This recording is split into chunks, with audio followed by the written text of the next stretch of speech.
नमस्कार, उत्तराखंड न्यूज में आपका बहुत बहुत स्वागत है। चलिए देखते हैं उत्तराखंड की 15 फटाफट बड़ी खबरों को। इससे पहले आप न्यूज को कहां से देख रहे हैं, कमेंट में बताना बिल्कुल न भूलें। निर्वाचन आयोग ने लोकसभा चुनाव की तारीखों का किया ऐलान। 19 अप्रैल से 1 जून तक 7 चरणों में होंगे चुनाव। 4 जून को घोषित होंगे नतीजे।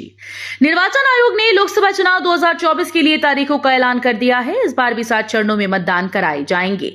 543 सीटों के लिए 19 अप्रैल, 26 अप्रैल, 7 मई, 13 मई, 20 मई, 25 मई और 1 जून को मतदान होगा। उत्तराखंड में 83 लाख से ज्यादा मतदाता करेंगे मतदान। 1.45 लाख युवा पहली बार वोट देंगे। देश में आम चुनाव का बिगुल बज चुका है। उत्तराखंड से चुनाव की इस रणभेरी में 83,21,207 मतदाता अपने मताधिकार का प्रयोग करेंगे। 93,357 सर्विस मतदाताओं के 100% मतदान की तैयारी भी पूरी कर ली गई। मुख्य निर्वाचन अधिकारी डॉक्टर BVRC पुरुषोत्तम ने प्रेस वार्ता कर बताया कि राज्य में लोकसभा चुनाव पहले चरण में होगा। चुनाव को देखते हुए सचिवालय में बनाया कंट्रोल रूम। टोल फ्री और हेल्पलाइन नंबर जारी। उत्तराखंड में लोकसभा चुनाव की तैयारियां तेज हो गई हैं। संयुक्त मुख्य निर्वाचन अधिकारी प्रताप सिंह शाह ने बताया कि लोकसभा चुनाव को देखते हुए सचिवालय में राज्य स्तरीय कंट्रोल रूम बनाया गया, जिसमें हेल्पलाइन और टेलीफोन नंबर स्थापित किए गए हैं। जल्द होगा प्रवासी सम्मान समारोह। देश का पसंदीदा वेडिंग डेस्टिनेशन बनाने के लिए लाई जाएगी नीति। प्रदेश सरकार राज्य स्थापना दिवस के आसपास प्रवासी सम्मान समारोह करेगी। साथ ही उत्तराखंड को देश का पसंदीदा वेडिंग डेस्टिनेशन बनाने के लिए एक विस्तृत नीति लाएगी। मुख्यमंत्री पुष्कर सिंह धामी ने अधिकारियों को इस दिशा में कार्रवाई करने के निर्देश दिए। वो शुक्रवार को सचिवालय में ग्राम्य विकास और पलायन निवारण आयोग की 7वीं बैठक की अध्यक्षता कर रही थी। हल्द्वानी रेलवे स्टेशन में जल्द शुरू होगा ग्रेविटी वॉल बनाने का काम। IIT रुड़की ने मांगी रिपोर्ट।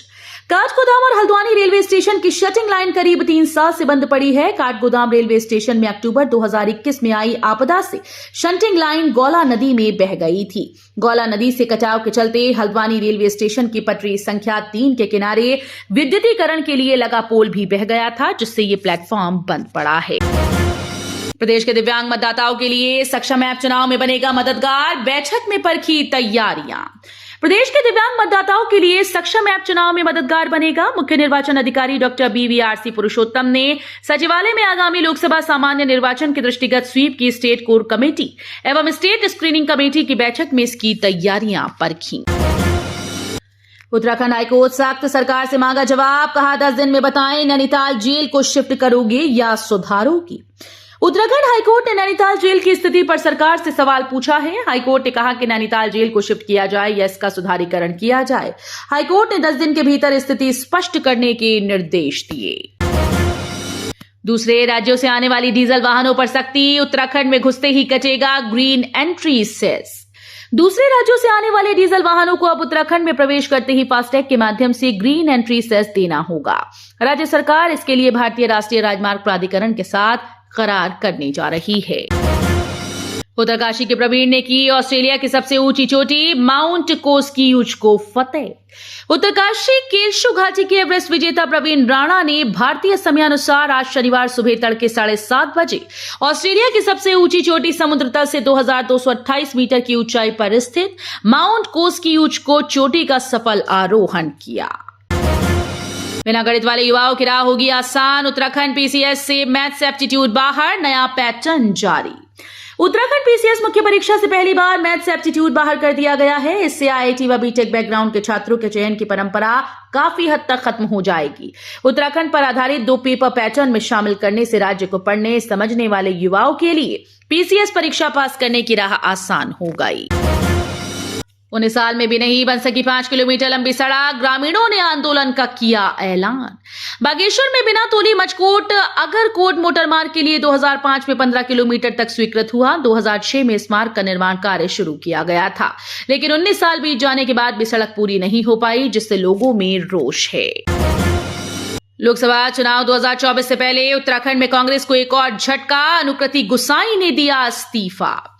लोकसभा चुनाव से पहले उत्तराखंड कांग्रेस से इस्तीफे थमने का नाम नहीं ले रही है। शनिवार को कांग्रेस नेता अनुकृति गुसाई ने पार्टी से इस्तीफा दे दिया। अनुकृति ने व्यक्तिगत कारणों का हवाला देते हुए पार्टी की प्राथमिक सदस्यता से इस्तीफा दिया।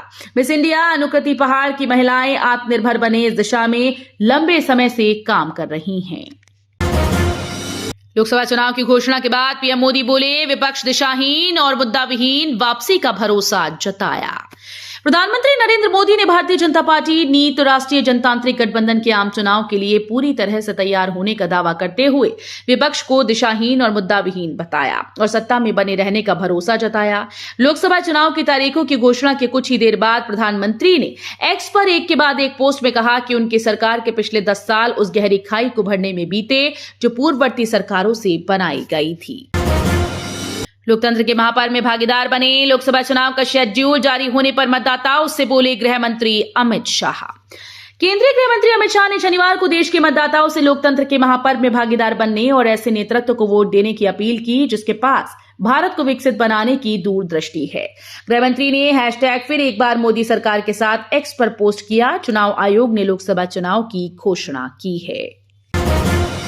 श्रमिकों के लिए कांग्रेस की 5 न्याय गारंटी, स्वास्थ्य सुविधा से लेकर सुरक्षित रोजगार देने का किया वादा।